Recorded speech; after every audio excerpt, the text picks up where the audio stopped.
Hey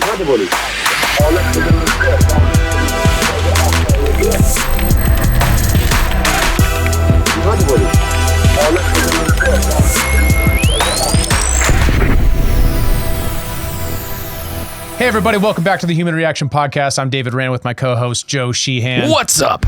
We're going through the Supreme Court of the United States of America, of this great country of ours, has dropped a new album.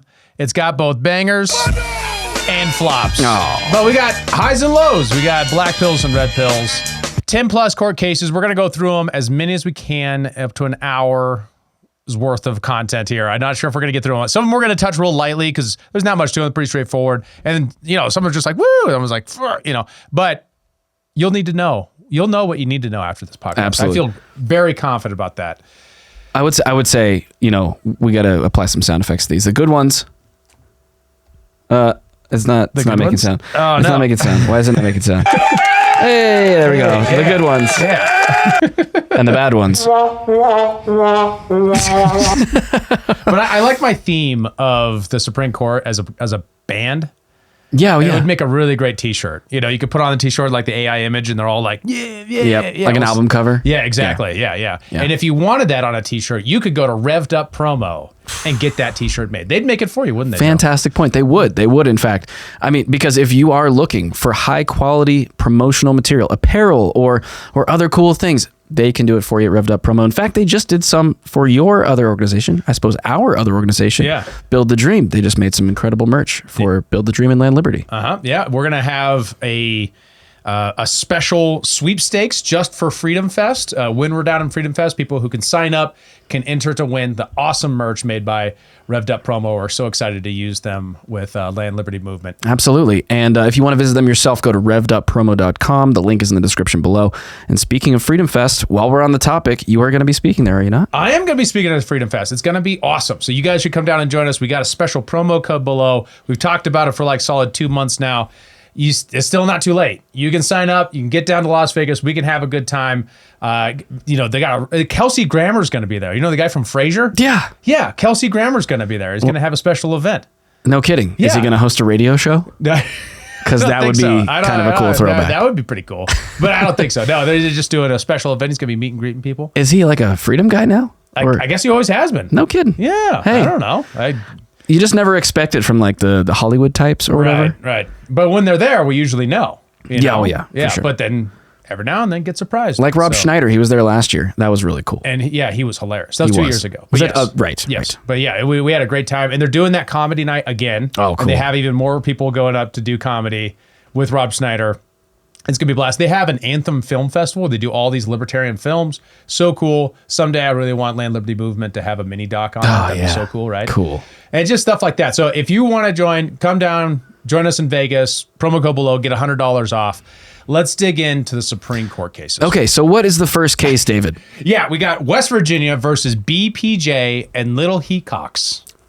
What? Little Hecox. I don't think that's how you're supposed to say it. What? No, that's not how you're supposed to say it. Hecox?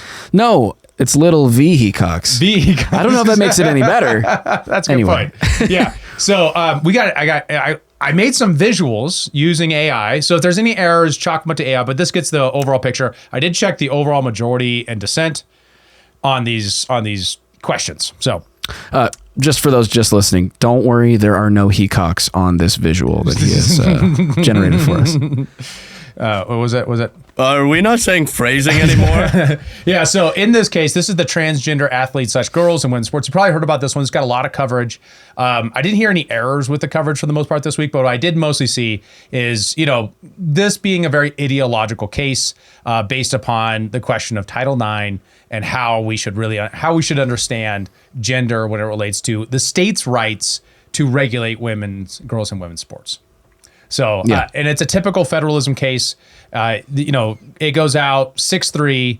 That's a very strong majority. Of course, and this breaks down perfectly. The colors are just blue majority here and red to oppose. If you're just listening, we got Kavanaugh in the majority, followed by Chief Justice Roberts, Justice Thomas, Alito, Gorsuch, and Barrett on one side, and Sotomayor, Kagan, and Jackson on the other side. Right. and pretty much ideological, quote unquote, party lines, if you will, even though there's not technically parties in the Supreme Court, but there are ideological lines here, right? Definitely. And you know, there's sometimes these do kind of make sense from the perspective of who appointed them. So I put a little indicator on there on who appointed them. And it is true that in general, I mean, this is parties pattern with philosophies, you know what I mean? So how to understand that isn't surely partisanship. And we will find examples where Gorsuch does not go with anybody else, right? Or Kavanaugh takes a very different position from the other people who are, you know, conservatives, but he's a little bit different. I consider him more of a conservative institutionalist, while you notice like Alito, conservative originalist. So like he's less institutional orientated in how he thinks of his legal jurisprudence. While you got Gorsuch, who is a straight up textualist, and he's the most hardcore and my hero. He's like the best guy on the court, in my opinion. It's hard for me to argue with him. Even when I disagree with him, I'm like, it's a goddamn good point, you know, every time, you know? So, yeah. Really quickly, because I don't know if we mentioned it clearly enough, but this decision was upheld that states can limit girls and women's sports to biological females only. So basically states can ban transgender athletes from women and girls sports. Yes, that's right. So a bunch of states have passed these laws, and the question was these laws were often justified under Title IX, which guarantees, you know, equal funding for women's sports and stuff like that. It's passed in order to, you know, try to create equality for women in sports, and they were using the federal statute as their reason, and then got sued on it actually being a violation of Title IX because they were, I don't know, regulating a federal statute, I guess. So it got to the point where, you know, got all the way to Supreme Court, and it was decided this way. The summary finding is interesting because the court held that Title IX's reference to sex in school athletics meant biological sex in this context. So, and it relatively narrow, and I did see several quotes from justices that were pretty hardcore. Specifically, which one was it? It was, I believe it was. Let me double check here so I don't say it wrong. In the majority decision, written by, I think it was Kavanaugh. It's like no, sex is a binary. It's like very conservative. But you got all the contextualists like Gorsuch also getting on board. Now, there's a lot of room for the textualist position, the originalist position here, because these are issues that only go back to the 1960s. We're not talking about 18th century phrases and like, what does domicile mean in, you know, 1850? You know what I mean? Right. This is a very different thing. And it's really about like, what did people really intend when they said this? Well, what they really intended, you know, at the time in the 1960s was very clearly, you know, sex meaning biological women and girls. Yes. Yeah. Right. Yeah. So, not a lot more to it other than that, but it is, you know, as far as for a win for states' rights, pretty big deal. Sure. Right. And, you know, I like to see that in general. You know, the feds are always eating up more power. And this is an important way that, you know, states can exercise some authority to represent the will of their people. And, you know, when you have such a huge country with such diverse cultures and populations, it's important to be able to have some variety here. Sure. You know, especially on issues so controversial culturally. Yeah, for sure. Well, this is obviously a big one for the culture warriors on the right. I mean, I think a lot of folks are celebrating this, and you know, clearly the other side, I think, is not. What do you think the fallout from this is going to be? I mean, obviously going forward, there will be prohibitions against transgender athletes in women's and girls' sports. Are we going to see them going back and stripping medals away from folks like Leah Thomas, who, you know, like, is that going to happen? I don't think so. You know, I just don't see that happening.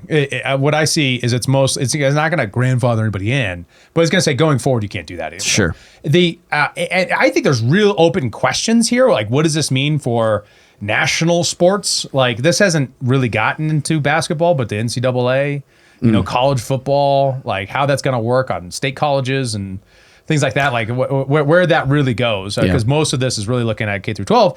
Although, you know, the background of this is a biological male who identifies as female sought to participate in a girls' cross country and track and field team in West Virginia and sued under protections of Title IX and equal protection.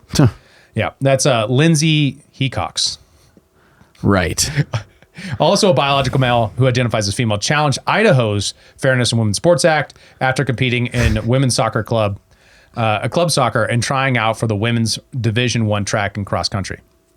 So, yeah. That is just the most unfortunate last name to have if you're trying to conceal your biological sex. Are we not saying phrasing anymore? Jeez, dude.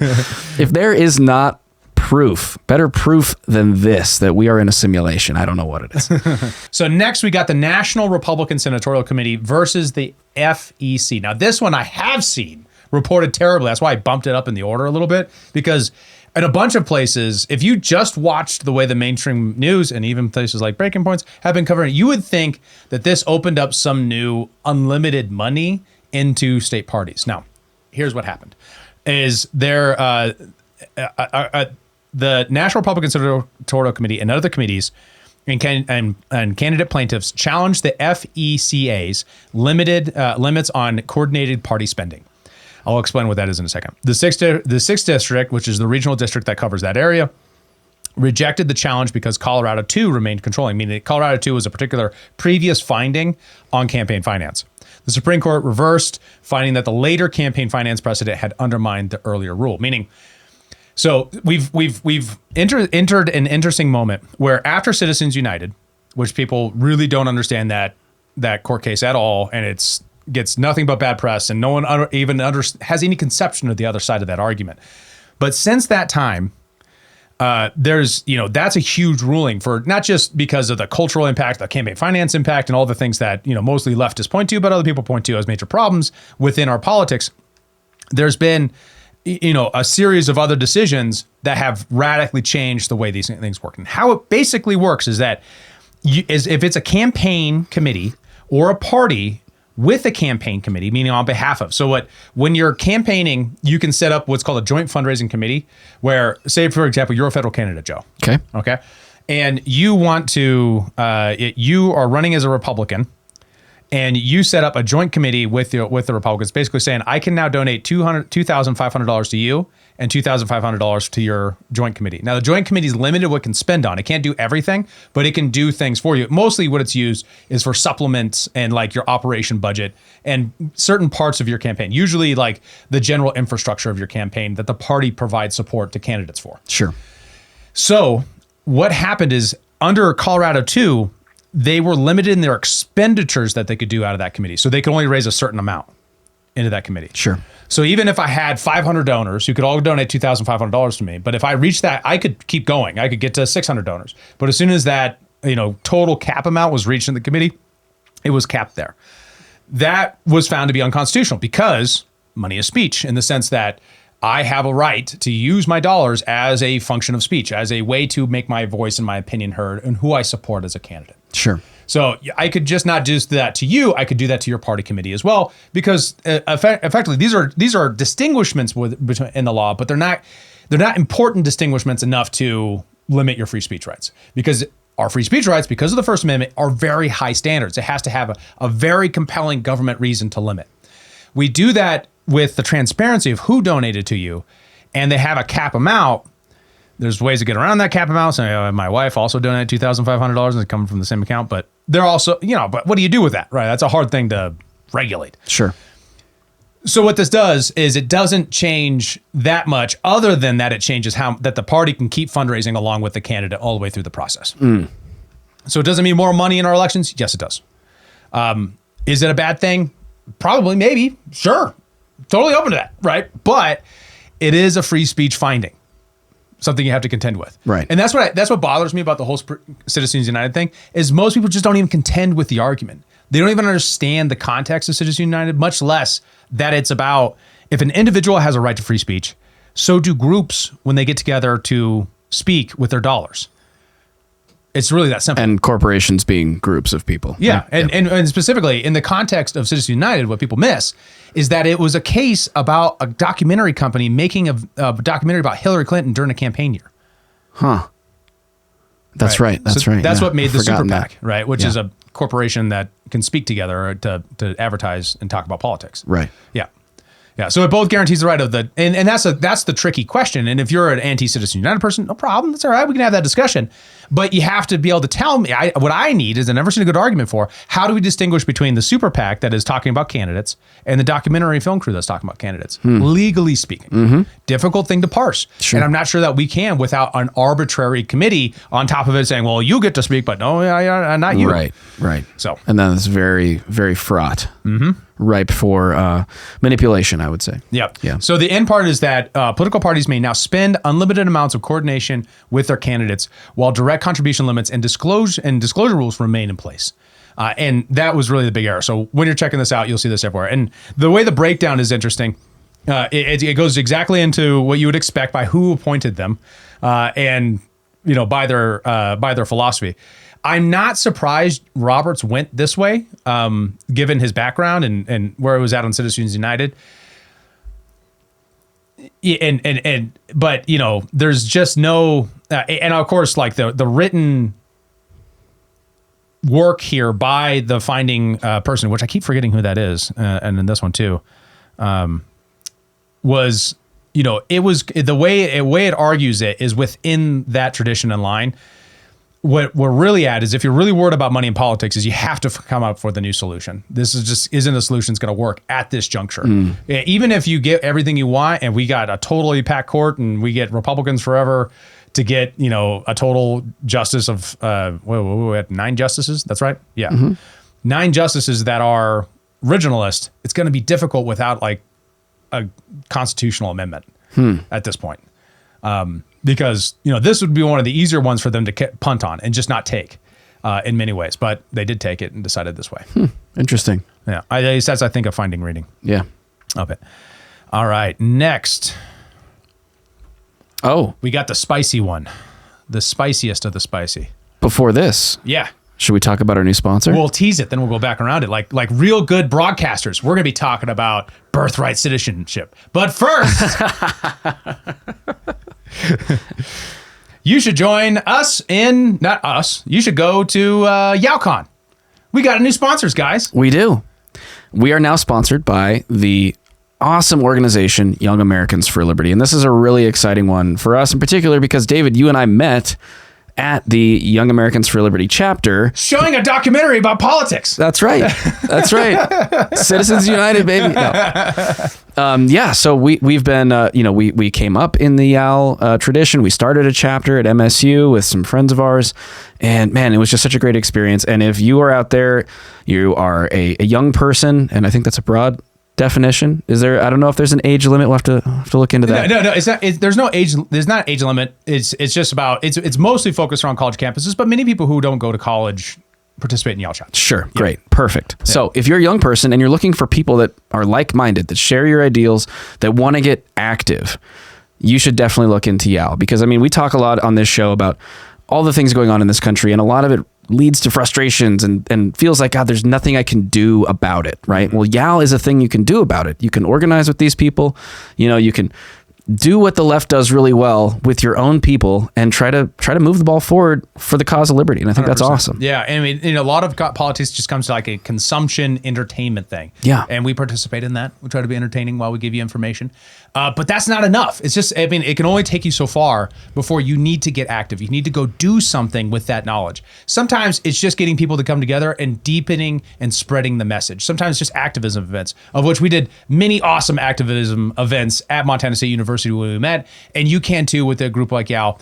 The great thing about YALCon is it's really focused on not just having a great time, which you will have a great time there. They have amazing speakers like Speaker Rand Paul's going to be there, Dave Smith, Spike Cohen, Afro Man is going to be there. Yeah. Oh, hell yeah. No, that's not an Afro Man time. No, it's not, but it's close enough. Music and all. Yeah. And, Matt Kibbe, Tom Woods, Larry Reed, all the best people from across the liberty movement are going to be at Young Americans Liberty YALCon. But not only that are you going to be entertained, but you're also going to learn how to make change happen in your community, in your state, where you're at, on your campus. They do a lot of great stuff to advance everything from campus carry to campus free speech.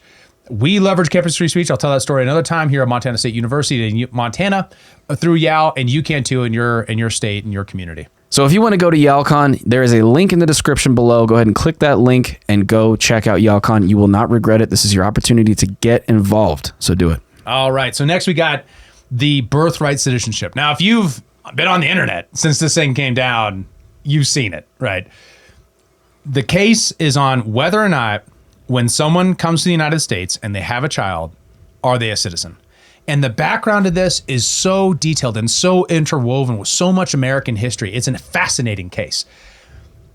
I really wish I could have followed it from the top. This is where I wish I could have got my a lawyer. I could have been a lawyer or something like that, because this is what really I just love this stuff. When Trump passes executive order, which is executive order 14160, it's like the first day of the presidency, if you remember right. He basically says, I'm now interpreting the 14th Amendment to say to mean that it doesn't cover illegal aliens born in this country. And right. What we know, what's arisen in the past couple decades has been what they call citizen, what is it called? Birthplace, where they, tourism, birthplace tourism. Oh, yeah. Yeah, where people like literally like fly to the United States, have a kid, and then leave. And they're like, their cool. kid can be a citizen. They're an American citizen now. Great. Yeah. And now how big that is, I don't know. Not important. But the fact that does happen is somewhat repulsive intuitively to Americans, right? Because you're like, well, clearly it's abusive of the spirit of the law, yes, right? And so even if that's a minority part of the population, it's like, man, how do we contend with that problem? Not to mention the problem, and maybe not as frequent, but also a real problem when you look at DACA and things like that, of illegal immigrants coming here and having children, and those children become citizens. Now, what to do with that? It's really difficult issue across the board. How do we contend with those people? And people are like, some folks are like, just kick them all out. They don't get to be here. But you got guys who have like bachelor's degrees in engineering or construction laborers who don't speak the language their parents came from, right? Who are completely integrated with American culture, and they just happen to have been born here and lived here their whole life. So what do you do with them, right? So all those problems aside, with this decision, this EO from Trump said is basically, we're no longer interpreting the 14th Amendment to say this. So the court found that the citizenship clause protects children born in the United States to parents who are unlawfully or temporarily present because those children are born in the United States and subject to its jurisdiction. Jurisdiction is a really important word here that we'll dig into. And this is one of the ones we're going to go a little deeper on because I'm so curious by it. The majority rejected the administration's effort to add parental lawful status or domicile requirements not found in the constitutional text. And this is where we're defining the word domicile. Well, no, that comes from another case, which is actually the governing case, right? What does that mean? Well, okay. All right. So the history is after the Civil War, there's a decision to basically say that African Americans are not citizens, and then freed slaves. Freed slaves. Yes, that gets up to the Supreme Court. The Supreme Court says no, they are. Congress passes the 14th Amendment, states ratify it, and then they become citizens with a particular language that does not mention domicile. But then 30 years later, there's the Wong case, which is a Chinese American person, who was born here. Were they American at the time? That's the question.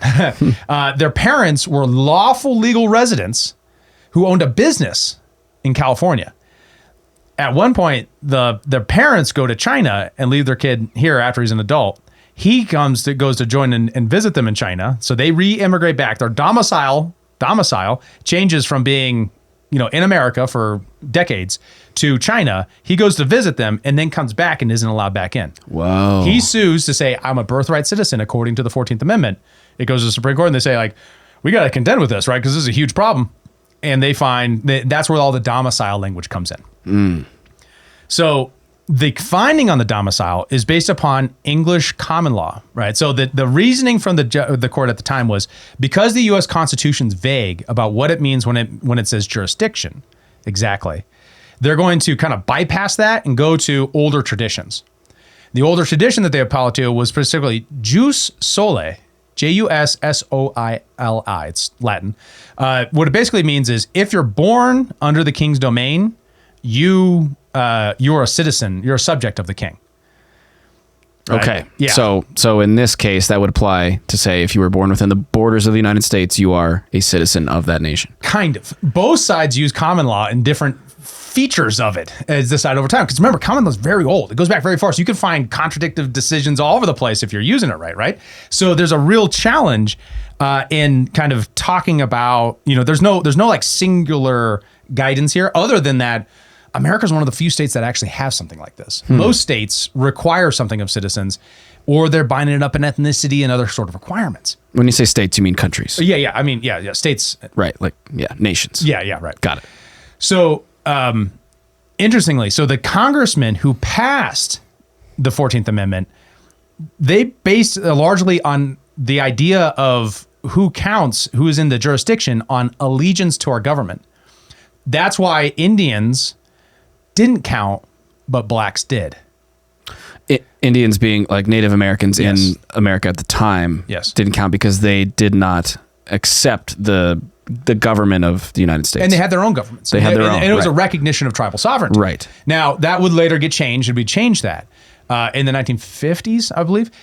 So the jurisdiction is still like the important legal problem, though, right? Because they might get incorporated into jurisdiction, but does an illegal immigrant count, right? So what we're contending with here partially is the other edge cases, maybe birth tourism or citizenship tourism, whatever the word is. Maybe that is an edge case, but so are cases that we use all the time when talking about this issue, such as diplomats' kids.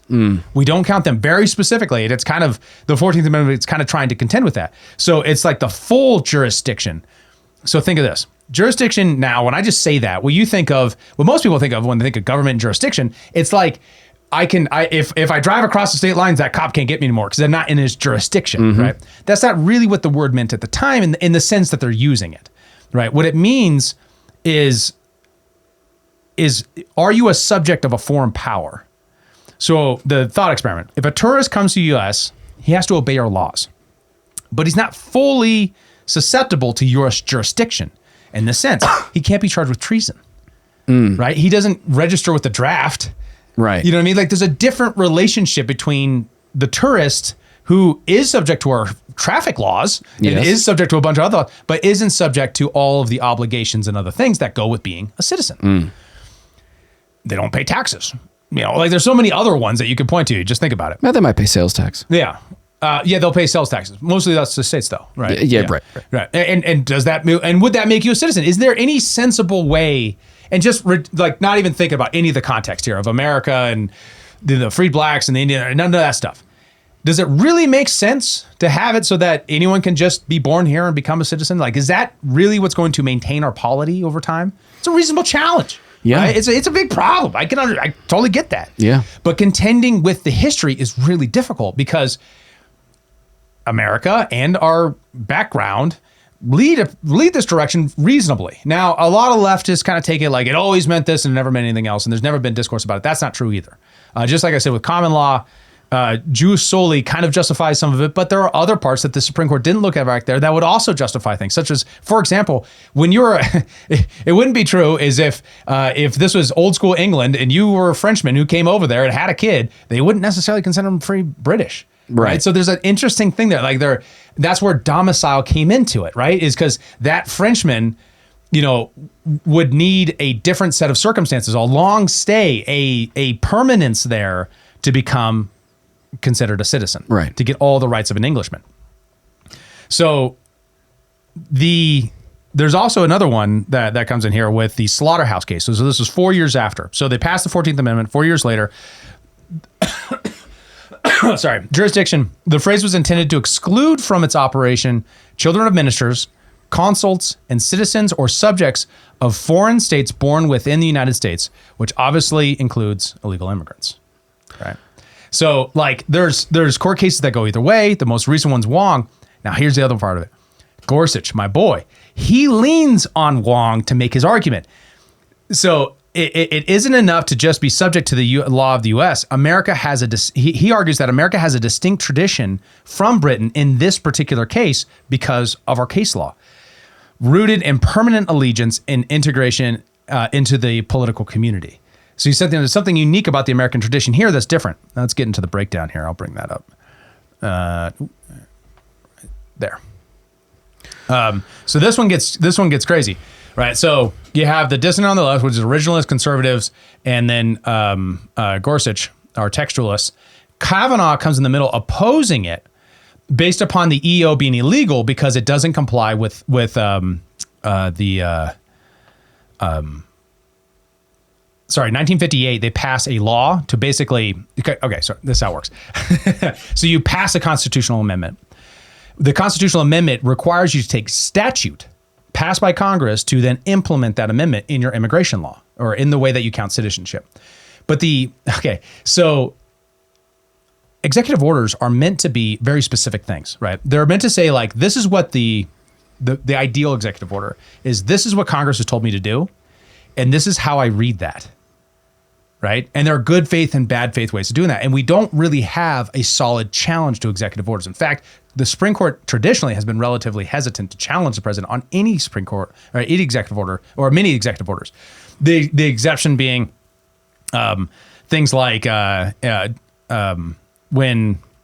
Biden tried to forgive all student loan debt with an executive order. Right. That was overthrown by the courts. Right. There was no reading of a law that got him there. Right. Does that make sense? Yeah.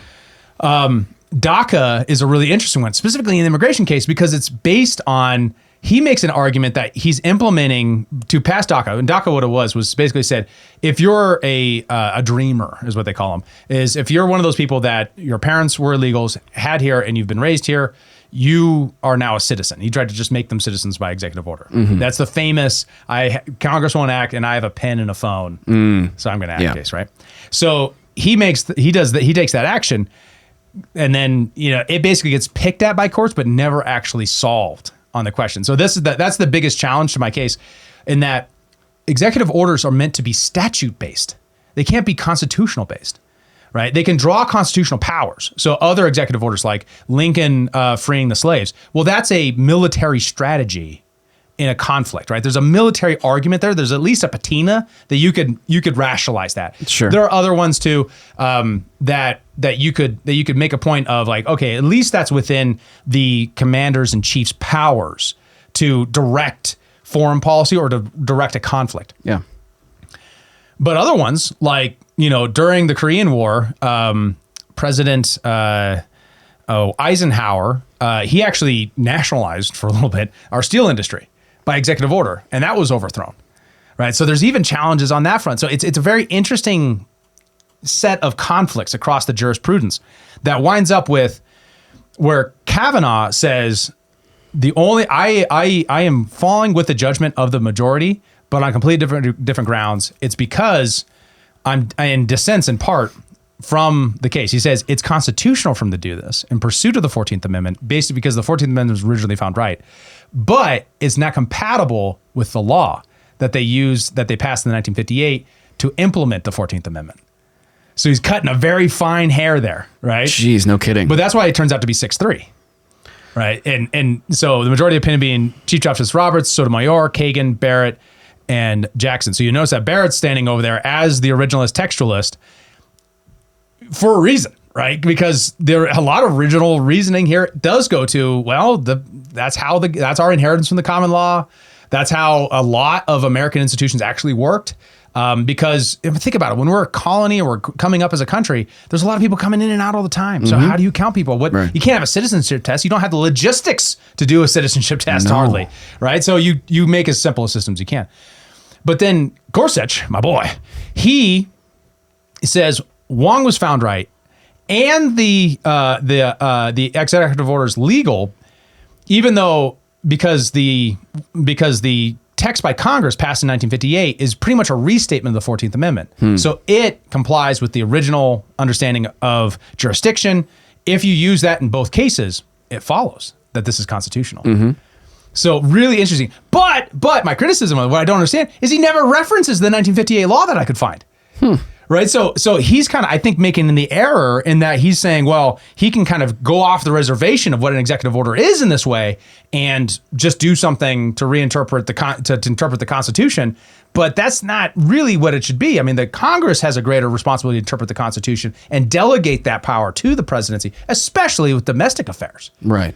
Yeah, absolutely. Well, I noticed too, Rand Paul tweeted today, kind of reminding everyone on X that he had proposed a constitutional amendment to the 14th amendment, Yeah. an amendment to an amendment, to change it to address this very issue, which it seems like Republicans may have to contend with if they want to try to change the course that the court has set here. Yes. And I think it's a huge, I mean, the politics of this are super interesting, right? Because the post-liberal nationalist right has a lot to contend with on this, because this is their guys, right? I mean, Barrett was put in by Trump, Kavanaugh was put on and Gorsuch, and you got all three across here split on this question. And that you could look at it two ways. It's like, oh, this is a grand globalist plot. These guys are all, blah, blah, blah, all that kind of stuff. Or you could look at it like, actually, the history is just really complicated here. Sure. And reasonable people could disagree. I think digging into it, I can see how you can go, because you can go way down that rabbit hole and go way far. And there's so much to it to really get into to make this decision. So what do you expect out of an independent judiciary? You're going to get conflict on that issue. Sure. And ultimately it comes down to, and I think the big lesson should be, you can't govern by executive order. You got to do legislation. You at least could have got Kavanaugh if you just changed the policy first. Right. Right. Now you'd still end up a 4-6. But yeah. You've also got the tariff EO that was overturned by the Supreme Court earlier this year, right? I mean, Yes. Same kind of deal. Supreme Court said, actually, this is not the executive branch's issue to bring forward here. The Congress needs to handle this because it's, an issue basically of taxation effectively, right? Right. And you have this whole movement on the conservative and conservative-ish right, the post-liberal movement, which is very much in this vein of like, well, a strong executive is the only thing that's going to save us now.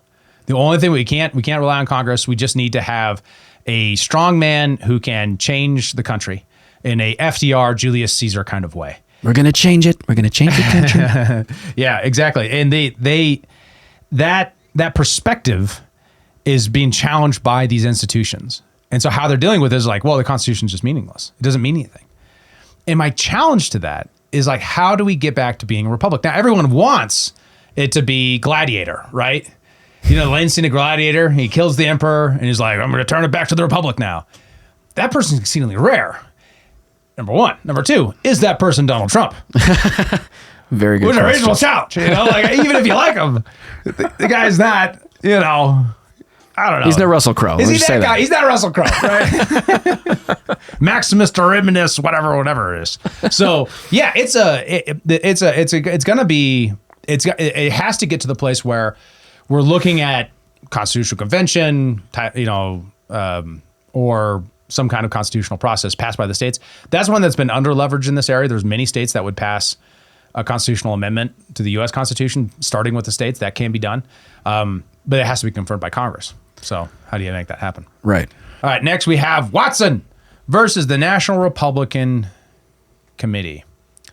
All right, so this is about mail-in ballots and ballot integrity. So basically what happened is states that allow people to send in, or basically count ballots that come in after Election Day, do they count? And what this got upheld was 5-4. Again, Barrett joining the majority against the Trump administration's position. Right? And that's not because Barrett's suddenly a liberal. It's because, it's complicated. How do you define election? What is an election? According to Gorsuch, it's a day. That tradition is actually really rich. There's the way that going way back to old England, or even to just 1776, when we're electing the Commonwealth in Virginia, we're doing that on a day, but mail-in ballots weren't a thing.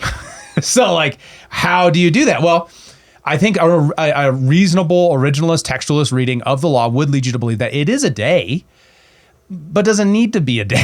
Does that make sense? As long as the rules are written that it has to be postmarked by that day, the mail's slow. Do you count it then? A lot of detail. Yeah, that's a good question. So let's see. The court upheld that states can count ballots received after Election Day if mailed or postmarked by Election Day. Yeah. Majority consisted of Justice Barrett, Roberts, joining Sotomayor, Kagan, and Jackson. And then in the dissent was Alito, Thomas, Gorsuch, and Kavanaugh. So this one was close. Yep. What was the definition of what an election is, sort of like the defining pivot point in that decision? I didn't get to dive in this one as far as I want, but that appears to me to be what it was. Okay. At least that's the argument by the dissent. Okay. Right. And rallying around that conception is this idea of, the laws are written in such a way that it doesn't define, voting at a polling booth or something like that. Does that make sense? Right. It defines election day is when you vote. So if you mail it on that day, is that reasonable voting? Well, I mean, that could be fair. Now, what's happening in California, I don't know enough about, but are they literally the day after the election getting new ballots and mailing them? Or is it just election day operations? They're getting a bunch of ballots and mailing it.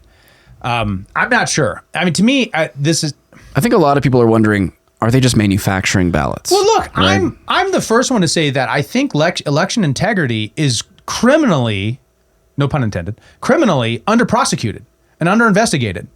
And there's a lot of disincentives for that because the judges that, exist would make the judgment get elected on these ballots, right?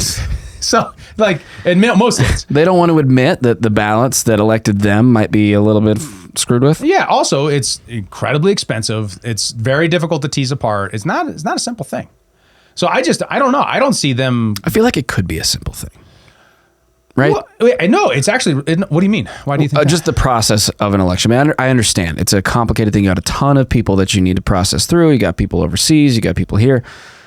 But how are whole countries able to execute an election in a day? Yeah, sure. Tens of millions of people in California takes 4 or 5 weeks or whatever they said they were going to take for the LA mayoral election or the whatever it is, right? Yeah. How is that possible? So I don't know why they're that way, right? It seems, you could make an argument that double checking, there's a lot of things that slow things down in elections. Like when you're checking signatures or checking birth dates. They made that illegal in California before this last election. I know. That's crazy, right?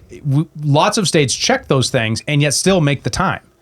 It could be a matter of how many people you recruit to do it by volunteer. Most of the stuff is actually done by volunteers. Or very low paid, per diem day people. For sure. So it's not, I'm not saying there's nothing there. There's no there. I'm very open to something being there. But you need a adversarial process that demonstrates it. And that adversarial process has every headwind against it. Right. How to get election integrity? There seems like there's got to be options. Right. But, it's probably not, it's not going to be this way. Does this just again put the ball in Congress's court to actually do something? Well, yeah, that's what the Save America Act's supposed to do, right? And that's going to be a controversial bill too, because it's not traditionally the role of the federal government to get involved with election processes. And even Democrats think that there should be probably a national election standard. I've heard them say this before, but they just want a super liberal, right? Of course. But so on the other side of it, if you're a 10th Amendment or a constitutionalist, you're like, well, it's kind of is up to the states to decide this. And if California's super corrupt, that's unfortunate, but that's their state, and that's what the people there have decided to do. Well, and in theory, the market will sort of solve this too, right? As people continue to flee California, the population will decline. They'll have fewer representatives in Congress, in theory, right? I mean, it's a huge state. It's going to take a long time for that to happen. But yeah, I mean, you could see it working itself out over time, but it would take a long time. And you have to wonder, if you don't fix it soon, are things going to get so kind of permanently broken that we can't come back from that? Right. Based on potentially fraudulent elections. Right. That's a good question, and not an easy one to contend with, right? I mean, democracy has these just giant problems with it. And that you can vote yourself in a situation, convince people to vote themselves in a situation where their elections have less integrity, which is kind of a crazy thing. You wouldn't guess that people would be able to be convinced into, let's make our elections less secure. Right. Let's make the will of the people less able to see the light of day. Exactly. Right. Yeah. Subject to malfeasance of all kinds. Exactly. Yeah. Yeah. So I think at the end of the day, what we need in this space is to build the ideological formation of people on this issue by demonstrating the fraud. And that's being done all the time, but it's often by anecdote. It's often by here's an example, what was the thing by Dinesh D'Souza, 2,000 mules or whatever it was. Which had some data in it, and it was trying to reach their scale. And that's the closest thing I've ever seen to something trying to really reach for scale. Right. Well, I mean, there are anecdotes, again, out of California saying, because they have their online verification deal where they get a barcode and they can go look up their number after the fact and make sure that their vote was counted correctly. And at least a handful of people that took to X after the fact said, my vote went the other way, or my wife's vote went the other way, or whatever. Right. So I just remember now, some time ago, I was looking at this issue, and what I found was that a lot of cases don't get brought up unless the people bringing the case can make the argument that their case would change the election outcome. Well, but how can any individual change an entire election's outcome? Well, I mean, that's the challenge, right? Is like you have to make a case that with such a solid case that you can show that the margin of victory would have been changed had this, and then you can actually go through a process to audit it. Interesting. I wonder if that will happen in the case of the LA mayor's election, because there's, obviously we've got a lot of internet statisticians out there, bringing their theories, and I think I'm not a statistician to grade their homework on this, right? But it does seem like very improbably, the third place candidate somehow in the 11th hour, takes 80% of the vote total. That just seems completely improbable, and according to these guys, statistically impossible. Like on the magnitude of picking the same grain of sand out of all the grains of sand on Earth, like 40,000 times in a row. Yeah, I think it depends on whether or not I don't know. When I've looked at this in the past as someone who's done elections, who's intimately familiar, at least with the election process in Montana and how it works, and when you see ballots come in and you got a guy and you're trying to get him to win, that big groups of a single party coming in because of a particular district finally got their shit together happens all the time in every state that I'm aware of. So, like, is that possible? Look at Massey. Like, there was accusations, same thing about Massey. I looked a little closer at those numbers, and once again, it's like, it's hard to say that vote turnout didn't change. It wasn't like there's 1 million people in the district and 1,005,000 voted, right? Like, that's not possible, right? And on top of that, that was a relatively high standard of election integrity process. So, what's really the case here? Yeah, it's hard to distinguish because people will claim, a lot of radical statistical stuff. Sure. And it's really, really underneath that driven mostly by their resentment of the political outcome. Sure. I see that. It's hard to tease apart. And I'm not trying to invalidate anyone's opinion on it. I'm just trying to say, like, you better not. This is very much contested areas when even you're good faith and just trying to look at it honestly. For sure. The next is Chattery versus United States. This is a great win. And our guy Gorsuch comes in with a clutch win with it, even though it wouldn't have had it with him, but I'm happy that he's on the right side of this one. Oh, wait, interesting. So this case covers geofence warrants and Google location history. Can you explain that just a little bit? Yeah, so the background is that police have increasingly used geofence warrants when they know where and when a crime happened, but don't know the suspect yet. So they draw a virtual perimeter around an area, and they go to a technology company like Google, Apple, and they get the location data of everybody who's in that area. And then they start, saying, okay, well, this is all, here's now a list of suspects. Wow. Yeah. Like a total dragnet kind of thing where it's just like, we're just going to capture everybody and then start weeding through them one by one. Yeah. In this case, the warrant was directed at Google and used Google location history data. Okay. Yeah. Got it. So the breakdown here is, and the real surprise for me is Justice Kavanaugh came down in the majority opinion to make this thing happen. Now, if he had gone the other way, he still would have had a Gorsuch. I feel like Gorsuch is, well within, I think, a textualist position. So I'm not surprised by this. And this 6-3 is, I mean, honestly, it's a huge win for the Fourth Amendment. It's a big deal because, this is usually the courts are really hesitant to engage in any of this space. Why? On Fourth Amendment grounds. Well, I got a story about that. So I got to meet, what was his name? He was the guy, he's the most famous originalist. He's replaced by, I think, Gorsuch or Barrett. Scalia. But he died Scalia. I met him once. And he was up in Montana, and he was doing a fishing trip, and he was doing a Lincoln Reagan Day dinner. And someone asked him about a finding that he made on privacy rights about digital technology. And he said, look, I know that people have a lot of strong opinions about this, but the U.S. Constitution says papers and effects. It doesn't say your digital data. And my job isn't to interpret that for you into whatever's relevant to what we care about for privacy today. It's up to your guys' job to get the political coalition together to change the Constitution so that I can enforce it that way. Because I would love it to be that way. And I was like, man, I don't disagree with you, but you're saying all the right things. You know what I mean? So I was a little bit worried that Gorsuch would go that way. And the dissent in other areas, Alito, Thomas, and Barrett, they kind of go that direction, more in the Scalia direction, not interpreting that way. But, this is a pretty clear example of the underlying principle of individualized justice. And there's so many other reinforcing principles here. It's pretty difficult for them to justify. And importantly, it's police warrants, not national security. And this is my biggest criticism of the Supreme Court, specifically under the leadership of Roberts, has been to incredibly hesitant to touch anything related to national security. So like FICE and stuff like that. All that stuff, Yeah. right? And that under two grounds. One, extreme, absurd deference to the presidential war powers and their powers under national security. And two, the argument is something like, you can't prove you're being injured by being spied on, so therefore you don't have standing, which is kind of bullshit. Well, if it's going to be considered spying, the whole idea is that you don't know what's happening, right? Yeah. So how can you prove anything about that? Yeah. So the finding, what the real result is the end state is it doesn't completely remove geofences. What it does is the police can still seek a geofence warrant, but accessing Google location history or any equivalent, through one is now treated as a Fourth Amendment search requiring constitutional justification. So they need to get a warrant. They need to be able to, they can't just go directly to it. They have to actually get individualized warrants for people. Oh, wow. So if it's a concert and there's 20,000 people there, they got to get 20,000 warrants. I don't think that's necessarily how it works, but they're probably looking at, they have to get more than just everybody here. Gotcha. Is my understanding. Okay.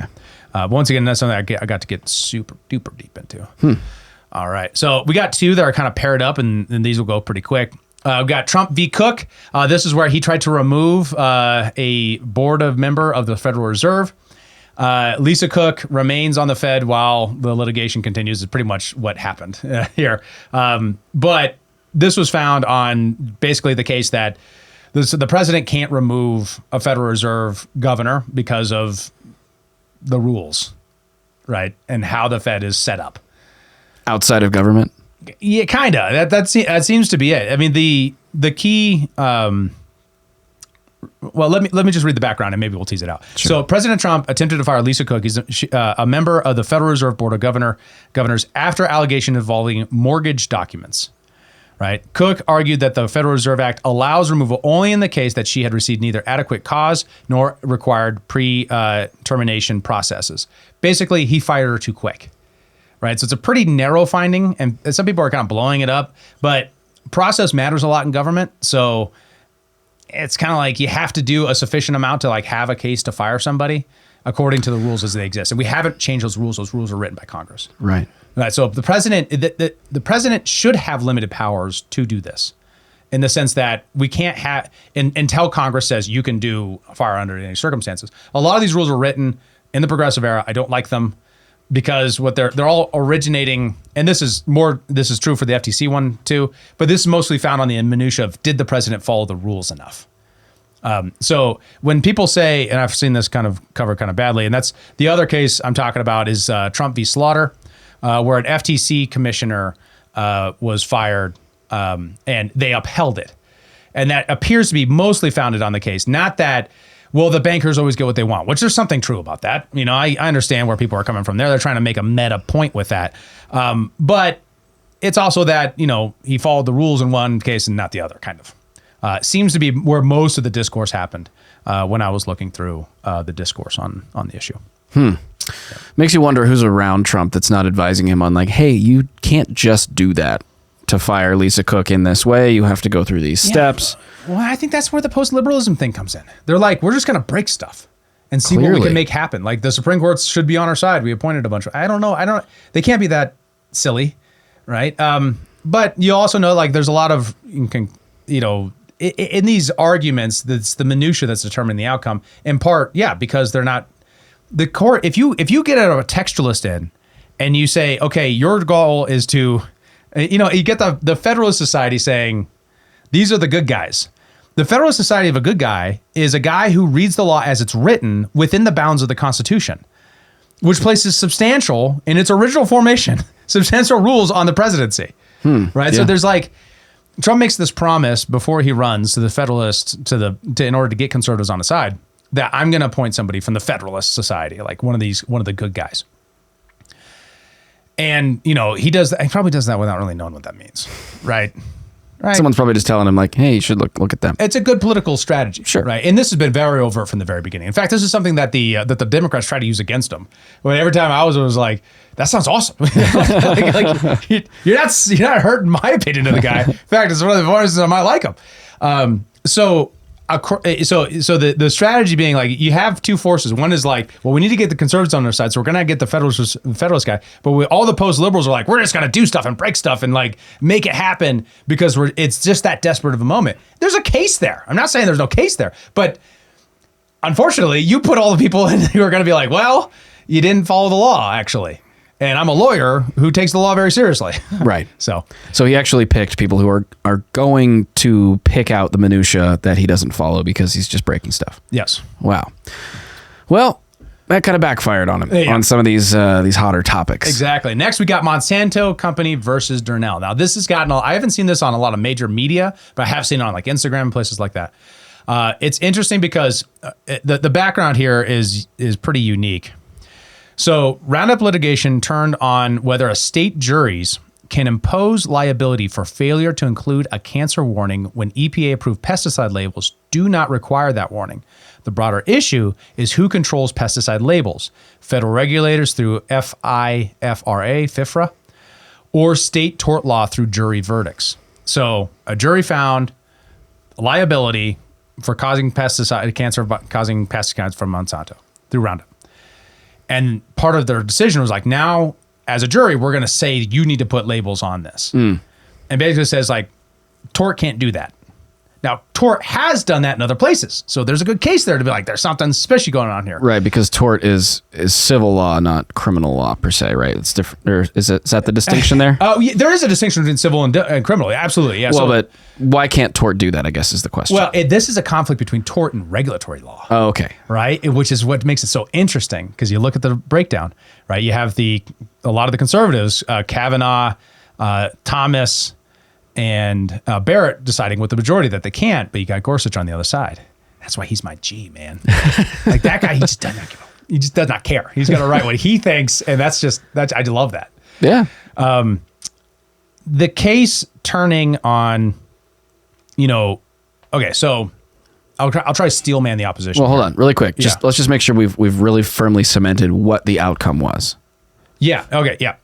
Yep. So the state, it just limits state torts. It doesn't give this is where I've seen it be misreported on Instagram. It's like Monsanto has a new immunity forever, sort of thing. It just says state torts cannot force Monsanto to add Roundup cancer warnings that the EPA has approved on federal labeling standards. So if it doesn't require them to. States can't sue a company because they didn't put something on the label when the federal government did not require them to put that thing on the label in the first place. States might be able to, like a state AG might be able to through a different mechanism. Okay. But this is very specifically state tort suits. Okay. So private civil suits can't force this when the EPA has done that. Now, this is interesting, right? Because this would seem to be like, you would think that the more conservative justices here from the originalist case would be saying, well, originally there is no bureaucratic agency called the EPA, right? Fair. So like, if that shouldn't exist, like there's arguments to get there, but that's not really what they're continuing with. They're continuing with like, what does the law say? And what the law currently says is that functionally, when we wrote the EPA and we made these bureaucratic agencies, Congress passed laws that basically say, I'm summarizing here, I'm trying to be, true, but not accurate. That if the FDA or the EPA or these agencies put a stamp on something, they say, this is true, you can't just challenge that, right? You can't just say, no, it isn't, right? I mean, like the whole vision is to have a central arbiter of truth. And if you have a central arbiter of truth, you can't just let other things happen. And, from the majority's point of view, and I mean, not majority, from a classic business conservative point of view, as a business, you're like, well, okay, how many people do I got to please here? Right? Like I got the agencies telling me it's okay. And, other people jumping into this conversation is going to increase my cost, going to make it difficult to actually, do the good things that I want to do with my product. Right? So this is very common, across vaccines and other stuff where, the governments have said, this is okay. You don't have to do this, or you do have to do this. And other people come in and say like, actually, that's not how it should be. Interesting. Yeah. And so civil liability is oftentimes in tension with regulatory approval. Now, the vision of the more libertarian, classical conservative point of view is tort is actually the better way to handle this stuff because it's adversarial. It's truly adversarial in the way the FDA can never really be, right? Because the FDA is a bunch of, turntable, not turntable, what is it? Revolving door. Yeah. Former pharma execs or whatever. And bureaucrats, right? Not people on the ground dealing with actual contentious back and forth between a judge, arbitrated by a judge, and negotiated between parties, right? So those sorts of things would arise bottom up by a tort in normal processes. But because of the progressive era, we now have this challenge, which is how to get past this. Now, this same court has taken the biggest hit against the regulatory state since we've gotten the regulatory say via Chevron doctrine. But that's a relatively modest. It's a really, really important, but it doesn't dissect it. Doesn't say, well, all this stuff is unconstitutional, right? And that's a large part. If you look at the people we're talking about, Kavanaugh and Roberts, kind of in this area. I'm surprised by Thomas being where he's at here, but then Barrett, they're a little bit more institutional, right? In many ways, like reputationally. So you can see how they're like, well, we want to do this gently over time. We don't want to do this all in one go. And this would expose to a much more all in one go, because once you've exposed that, then you're going to get states suing Monsanto everywhere to get that label added in their state, which I know you're good with. I'm totally good with it. But from the institutionalist point of view, it's like that could result in the bankruptcy of the company and all these like social disruptions that Bummer. They're like, we need gradual change. Right? Yeah. So, but strategically you're not a voter. I totally understand. Look, I'm in an awkward place here because I do think that their products are terrible. Yeah. But, I am still a libertarian, so I have to have some standards. Mm-hmm. And well, no, I get it. And on top of that, and this is the way labels should work, right? In a free market system, it should be, no, like this is dangerous, and we've gone through a process to discover that it's dangerous, and we're going to either fine you until you stop doing it or prevent you from ever doing it again legally, or force you to add a label. Right. Well, and I think the bigger problem here is that the EPA exists. Yeah. Right. Because that is the regulatory layer that creates the regulatory capture that allows the big corporate players like this to get away with so much, because they've got the revolving door of friendly faces at these regulatory agencies, and they can just kind of do what they want. Right. And there's always in the backdrop of this question is all of the companies who don't get the special favors, right? Right. The regular companies who just want to do good by their customers and make good stuff, and they got to comply with labeling laws that are super onerous and difficult to contend with. And those people get to apply to it, but they don't get they don't have the oil in the system, right? To move things around quite the same, right? They're not taking the guys out to dinner, right? Or they're not sending guys to the EPA from their former C-suite or whatever. Mm-hmm. That's not how it's working. All right, so the A squad did deliver a win for Trump here, but did draw in the more moderates as well. This is in Mullen versus Al Otro Lado. Wow, he speaks Spanish, everybody. So basically, what it finds is. U.S. officials do not have a statutory duty to inspect or accept asylum applications from people who are still physically in Mexico. Basically, U.S. Border Patrol was processing applications from across the border for asylum seekers, and they were saying like, well, we don't have to do that. And that became a court case, and now it's like, no, you don't have to. Right? So, interesting question. Does that provide a perverse incentive for people to sneak across the border so they can get asylum duties? Like, that's not exactly good for the border security point of view either. Yeah, no. So. Yeah, that's true. Yeah. Yeah, well, Trump got a win. Yeah, there you go. Right? It's not all that. And frankly, like I was saying, it's got bangers, it's got a lot of losers in this. Like the Fourth Amendment thing, I'm super jazzed on. I think that's a great precedent to start on. And other things. And then lastly, the biggest banger, saved for last, is Wolford versus Lopez, which strikes down a Hawaii anti-concealed carry law. Okay, so in a 6-3, they reversed the district court decision on Hawaii's default ban on licensed concealed and carry on public-facing private property without express owner authorization, that it violated the Second and 14th Amendments. Ooh. Yeah. Interesting. Yeah. Yeah, I didn't get to look into why it violates the 14th Amendment, but obviously the second's most obvious. But that's a great, I mean, the way this works is since Heller and other cases that have really started to turn the corner on jurisprudence around the Second Amendment, we're getting really close to incorporation doctrine here, right? Where what the federal government has promised applies to the states, and the federal government will protect our Second Amendment rights in the states, which isn't an ideal constitutional way. It's not the way the original Constitution was really founded, but it's one of the best things that have happened in jurisprudence at the same time. As far as if we're going to evolve this way, this is the best way to evolve because it is the thing that is guaranteeing a lot of freedom, especially on First Amendment rights, but also religious rights, rights of conscience, and now Second Amendment rights, and that's nothing to sneeze at. That's a great win. Yeah. Yeah, no, 100%. That's great. Because I know that, when you take those courses to get a concealed carry license, they tell you if you carry, into a business or something like that, and they tell you to leave, just leave. Because technically, you're not allowed to have that on their property if they don't want you there. Well, now you can.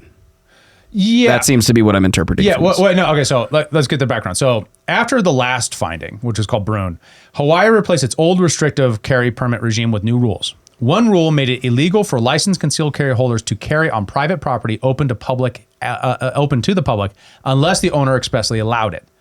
Right, so you have to put up a sign saying you're welcome to do that here, otherwise it's prohibited. Gotcha. Now it goes the other way around. You got to say you're not welcome here with guns. I see. Yeah, flips it on its head. Gotcha. In practice, that made stores, restaurants, gas stations, and many routine public-facing places default no carry zones. Understood. Right, so not only is this safer for people in Hawaii, going to the gas station at 2 a.m, but it's also better it's recognizing people's rights, and that, it's assuming first that you have a right to self-defense, that you have a right to carry a weapon to protect yourself and protect others first. And then second, we will place bounds on that around property rights and say that. Sure. And that's always been true, frankly. It's always been true that on private property, you can say no. Oh, of course. Yeah. That makes sense. Yeah. Definitely. Yeah. So that's it. So 10 cases, 1 hour, boom, baby. Not bad. Not as deep analysis on everything I wanted to go, but I got limited time. Well, there's a lot of cases too. I mean, they're flying off the bench right now. Yeah. I used to annoy me, right? Because there's too much at once and then I'd miss things. But now when it happens, because I have this podcast, I'm like, hell yeah. It's so much to talk content. about. It's so much stuff, and hitting different issues. And, if it came out slower, that'd be cool. Because then if it was like 2 a week, that'd be better for the content because we can go deeper. But yeah. Well, good on them for trying to clear the backlog. Yeah. Because I'm sure they got a lot to deal with. Yeah, right. Got to get all this stuff done before, one of these good ones, kicks the bucket. 100%. And if I miss anything, if you're like, David, you totally screwed this one up. Totally. Yeah, could have happened. Jump into our Discord and let me have it. Tear me apart. Just tell me everything I did wrong. And then we'll talk about it. It'll be fun. Just give them your little heacocks right to the jaw. The old heacock. Right now. Yeah. All right. That was another win. Transgender. We didn't mention that amongst Trump's win. I mean, that was a major priority of the administration. I think it's a huge win. So yeah. The non-trivial thing, obviously it didn't happen because of Trump, but other than, that he appointed 3 people in the court. That's unique. Yep. So yeah, sorry. I circled back around. We're trying to end this podcast. Thanks for watching. Come back next week. See ya. Thanks for tuning in to Human Reaction. Please be sure to like, follow, subscribe, and give us a review on your podcast platform of choice. And if you want to become a member and support the show financially, check out humanreactionpod.com.